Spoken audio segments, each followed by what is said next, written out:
When I went to Texas, I obtained a lease for an apartment, paid the down payment, everything was above board. I had great credit, I was up to date on everything, and I did not know, and nobody told me about the changes to Texas law. But after that, I was not able to get my name on a lease again. And to this day, I have not had my name on a lease, even if I had a full time job, and even if I had, shall we say, a account that had extra money and a savings account.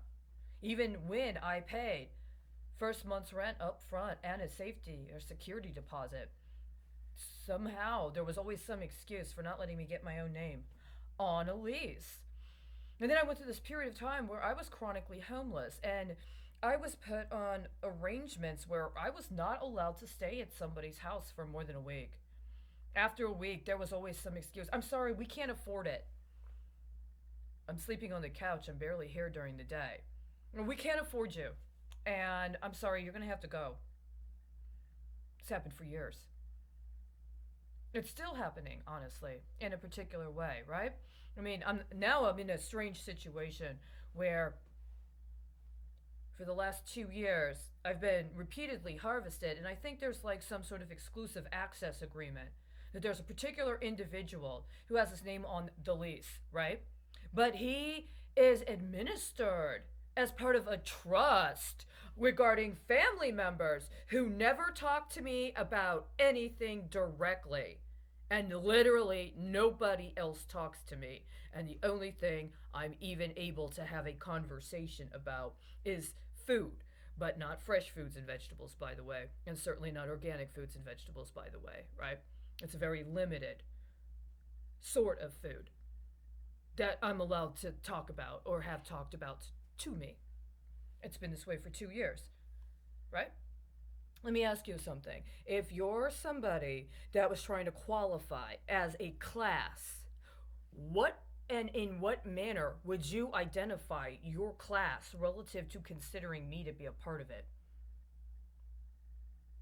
Now, yesterday, when I was doing research, in the means by which I have access to this kind of research these days, the case I was looking for discussed how individuals were required to sign an agreement that was technically a lease agreement. And the question was, did the lease agreement qualify as a contract for employment in consideration of legal requirements regarding an employee employer contract? And hence, the efforts at redress would be considered accordingly, up to and including the fact that the people who signed it did not read it thoroughly to understand it was not an employment contract, but rather was a lease agreement. And it happened that the kind of employment they were seeking was, as how it is at least described now, as a dancer in a club, a exotic dancer. Now, the names of these people were not mentioned, only the name of the suit. Right now, there's a motion online, but rather than listing it by the name that it was in the reference to the legal filings, it has names of individual plaintiffs, and then it has names of individuals that are associated with the company. And the second named plaintiff is Ramona P. Cruz, identified in an effort to try to certify as a class. You mean like that case that just got adjudicated by the Supreme Court of the United States for Goldman Sachs a year after a case involving U.S. aid and prostitution as a First Amendment right?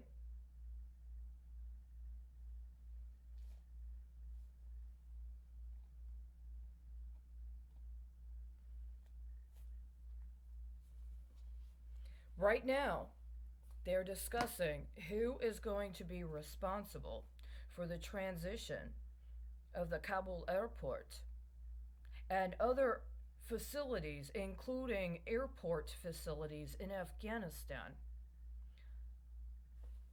The deals and the timelines and the public notices for that happened concurrent to a multi-million dollar bond issue for the city of Las Vegas.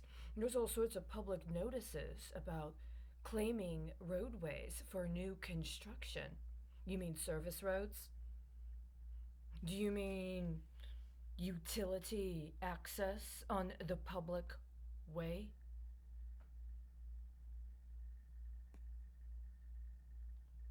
See, I've spent years in Texas watching them hook up the genitals of children as part of their energy grid.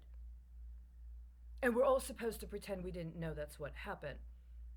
And I already know that for several years there was actually a group effort, there was a movement in the state of Texas to challenge the Public Utilities Commission when it came to the smart meter program. And that they had movements in California, they had movements in Ohio, and they had movements in Pennsylvania during, starting around, if I'm not mistaken, when was this opinion? 2011? November 2011? And less than a year later, the Supreme Court of Texas is telling the people in Texas, well, it's only appropriate for an administrative proceeding. You guys are bound to a administrative process because it's through the Public Utilities Commission. And meanwhile, the case is opined on by the Supreme Court of Texas. The same time, private insurance companies file over 200 claims, old claims, regarding damage to people's personal housing. Private housing damage claims that the Supreme Court of Texas allows to get consideration and judgment from the court, concurrent to people challenging the smart meter program and being told, well, you have to go through this administrative process. And the very people you're trying to sue are the people that have the authority to administer whatever the decision should be when it comes to having any sort of right to proceed in a grievance or be restituted for whatever you allege the wrongs are. See, it's one of those things where I know they beat you, right? I wasn't here when they beat you. And when they were beating you here, I was somewhere else on drugs because they had beaten me really, really badly. And nobody supported me when I got beaten. There certainly wasn't a class action of people that were talking about how what had happened was the kind of thing we needed to organize in order to prevent, and that we needed to present a united front, and we needed to challenge them and change policy and let them know we would never accept that. Where I was, they told me that what I said and what was going on didn't exist, that I had a mental problem, and I was hallucinating, and those things weren't real. And they beat me and beat me and beat me and beat me until I was in such excruciating pain I couldn't see correctly. And so I was put on some sort of medication that made the pain go away. And so while those issues were happening in Texas, I was in California on drugs, trying to figure out, well, what do I do now? Because I really don't believe it's a hallucination. But if I stop taking the drugs, it's going to start hurting really, really bad again. And there's nobody that believes what I said. Now I'm here. And I've watched several weapons makers hustle kids on the energy grid in order to get better leverage in their competitive bidding scheme. And meanwhile, I'm under constant pressure to accept my classification with the rest of the strippers. You mean like strip treasuries? You mean like those notes that are still pending because nobody told anybody what the actual obligations were because somebody just keeps stealing their car and joyriding with it and trying to crash it into a wall and then give you a fake bill? I mean, what I'm saying is, if somebody beat you while I wasn't around, it doesn't give you a right to lay low and wait until somebody suckers me into town so that then you can beat me. Right? And that's exactly what Texas has done this whole time.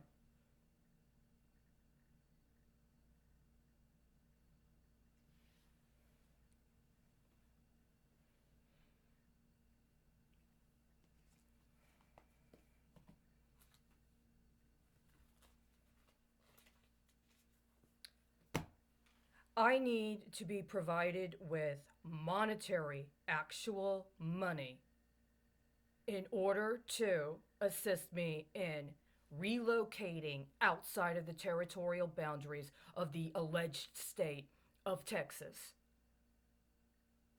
I need money and assistance with a legitimate, safe, bonded, appropriate transportation of me and what I have as my property out of Texas. That's all there is for me to say to or about anybody in Texas right now. You kidnapped me. You raped me. You beat me over and over again. You made me watch while you beat and raped children and women over and over and fucking over again. And you leveraged it and leveraged it and leveraged it to a point where everybody else in the world is dealing with what we're supposed to believe is a pandemic that has been responsible for grotesquely genocidal acts.